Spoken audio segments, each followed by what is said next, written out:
नमस्कार फ्रेंड्स, मेरा नाम है Manish Singh, authorised partner IIFL securities, certified research analyst and investment advisor. जैसे कि आप जानते हैं, जनवरी का मंथ चल रहा है। आज हम बात करेंगे टैक्स प्लानिंग की। बेसिकली जैन फेब मार्च सभी के दिमाग में ज़्यादा चलता है कि हम टैक्स कैसे बचाएं। अब मेरा मानना यह है कि आपको सिर्फ ये फोकस नहीं करना है कि हम टैक्स कैसे बचाएं, आपको लॉन्ग रन में ये भी देखना है कि टैक्स मेरा जो बच रहा है या बेनिफिट, टैक्स बेनिफिट जो हो रहे हैं, उसे मेरे लॉन्ग रन में तो कहीं अप्लाई नहीं होंगे। जैसे आप एफडी में आप 5 इयर्स के लिए इन्वेस्ट करते हैं, जब मैच्योरिटी रहता है तो उसका जो इनकम रहता है रिटर्न, वो तो आपका टैक्सेबल है ना। आप चलो डिविडेंड वाली कंपनियों में आपको टैक्स बेनिफिट मिल जाता है जिनमें डिविडेंड मिलता है, लेकिन वो maximum certain to the extent of 10 lakh rupees. अब काफी बार कुछ इंश्योरेंस एजेंट्स हैं जो मिसगाइड करते हैं, मिसलीड करते हैं। वो आपको इंश्योरेंस, लाइफ इंश्योरेंस बेच देते हैं, बट लाइफ इंश्योरेंस में भी टैक्स बेनिफिट तभी मिलता है जब आपका 10 टाइम्स सम इंश्योर्ड, जो इंश्योरेंस आप पे कर रहे हैं, प्रीमियम पे कर रहे हैं, उसका 10 टाइम्स का सम इंश्योर्ड हो एनुअली का। सो वो आपको ध्यान रखना है बहुत ज्यादा कि मैं जो इन्वेस्ट कर रहा हूं या टैक्स बेनिफिट के लिए मैं आज जो पैसा लगा रहा हूं या कहीं से बचा रहा हूं, तो क्या मुझे वो रियलिटी में एक टैक्स बचा के एक अच्छा ग्रोथ दे रहा है। क्योंकि एफडी पे तो आपको, अगर हम देखें तो 7-8% का रिटर्न मिल रहा है। आज की डेट में 6-7% तो इन्फ्लेशन है।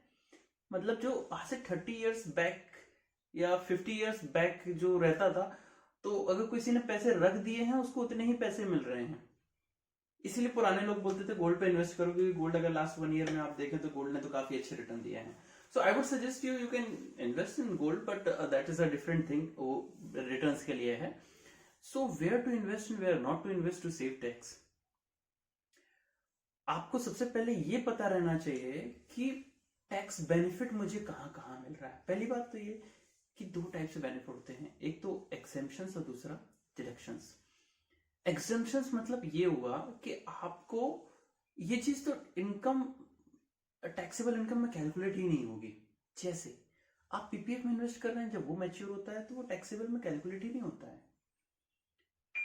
आप इस पे एग्रीकल्चर इनकम जो है वो टैक्स पे कैलकुलेट ही नहीं होती है। एग्रीकल्चर से जो इनकम आती है, अगर आपकी नहीं आ रही है तो कोई इशू नहीं है।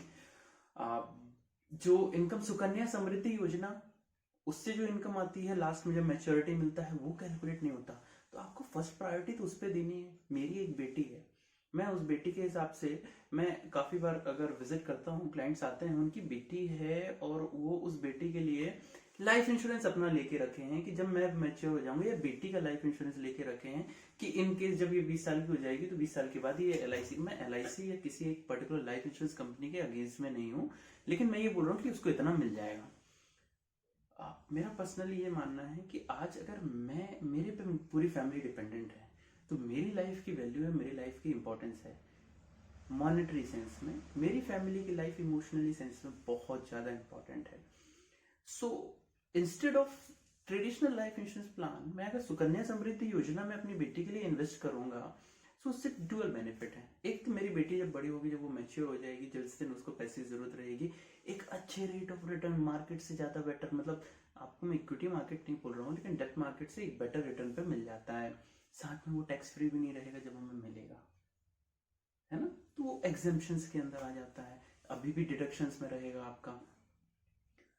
अब आज की डेट में आपको भी पता है कोविड-19 में कितना ज्यादा इश्यूज हुए हैं। लोग 5-5 लाख रुपीज लेके गए हैं लेकिन ट्रीटमेंट नहीं मिला हुआ है।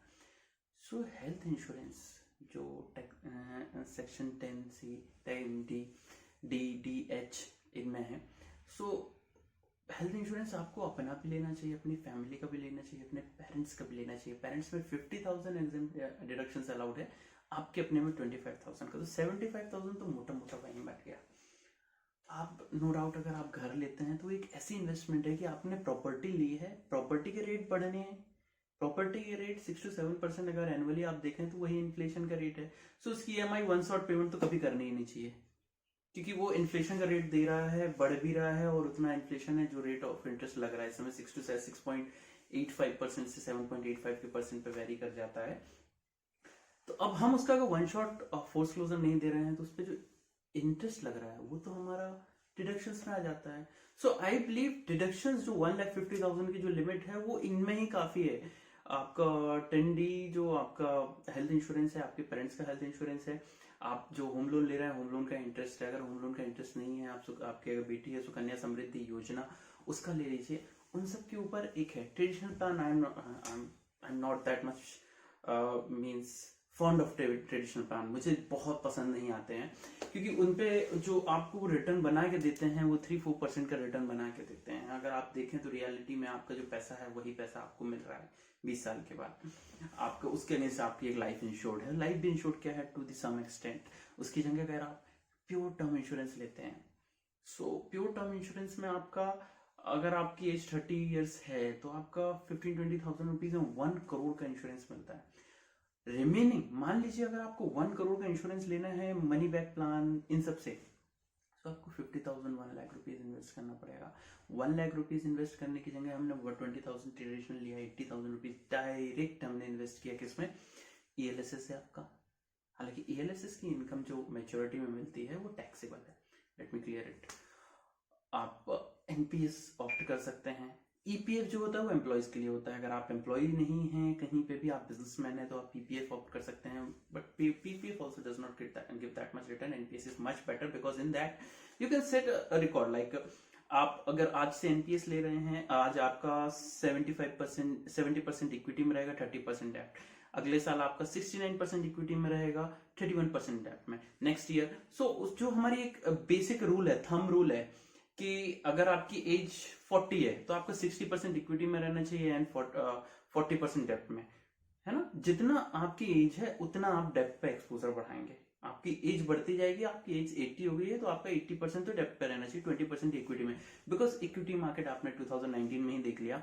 मान लीजिए अगर किसी की बेटी की शादी या किसी को इमरजेंसी की जरूरत पड़ गई कोविड-19 के टाइम पे मार्च में, तो जिसकी वैल्यू अगर इक्विटी मार्केट में लगभग 1 करोड़ की रही होगी तो वो रियलिटी में इक्विटी मार्केट में अगर देखा होगा तो उसको 50 लाख रुपए ही मिल रहे होंगे, जबकि उसको जरूरत थी 1 करोड़ की। उसकी वैल्यूएशन जनवरी 2019 में 1 करोड़ की थी। इसीलिए हम रिकमेंड करते हैं इक्विटी मार्केट में जब तक आपकी लाइफ में एक एज अच्छी है, एक अच्छे रिटर्न आप जनरेट कर सकते हैं, तब तक आपको एक्सपोजर रखना चाहिए। अगर आपकी एज 30 है, 25 है, so you should take a risk. Anyways, I am not saying you that everyone should take a risk because risk profiling is a complete big thing. आपको कोई भी डिसीजन लेने से पहले रिस्क प्रोफाइलिंग करनी चाहिए। रिस्क प्रोफाइलिंग के लिए जैसे आप किसी डॉक्टर के पास जाते हैं, कभी भी आपके जैसे बॉडी का चेकअप होता है, तो चेकअप होने के बाद डॉक्टर सबसे पहले आपका BP चेक करता है, आपका ब्लड प्रेशर कैसा है, थोड़ी सी चीजों में बढ़ता तो नहीं है। ऐसे ही आपका अगर इन्वेस्ट पैसा लगा हुआ है, थोड़े से नुकसान में आपको आप पैनिक तो नहीं होते हैं, वही होती है रिस्क प्रोफाइलिंग।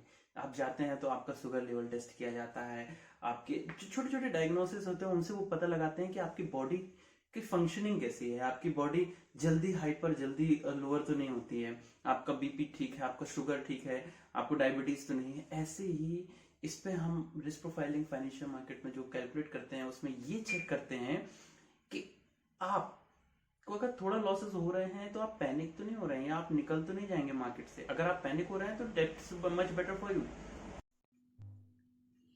आइए अब हम देख लेते हैं कुछ कॉमन एग्जेम्पशंस एंड डिडक्शंस। जैसे अब सेक्शंस की अगर हम बात करें तो आपको समझ में नहीं आएगा।